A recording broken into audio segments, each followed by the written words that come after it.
Suasana isak tangis dan suasana haru mewarnai kepulangan 195 orang jemaah haji asal Kota Lubuk Linggau, Sumatera Selatan yang tiba di halaman Stadion Petanang Sport Center Kota Lubuk Linggau.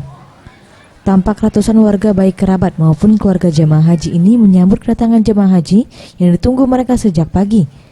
Sebanyak 5 armada bus yang disiapkan Kementerian Agama Kota Lubuk Linggau mengangkut para jemaah haji dari asrama haji Palembang. Salah seorang jemaah haji Susilawati mengaku bersyukur dan gembira telah tiba di kampung halaman dengan selamat setelah menjalankan ibadah haji di Tanah Suci. Perasaannya gimana? Alhamdulillah, gembira, senang, ketemu dengan keluarga. Selama perjalanan ada kendala nggak? Tidak ada, lancar semua.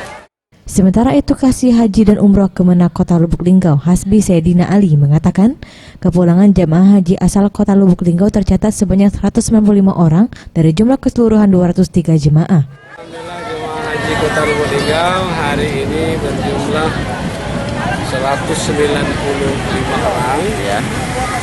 Alhamdulillah sudah sampai ke Lubuk Linggau. 8 orang dititip ke Kabupaten Musirawas. Ya. Insya Allah nanti tanggal 26 itu akan kembali ikut kloter 9. Ferry Setiawan, Sriwijaya TV.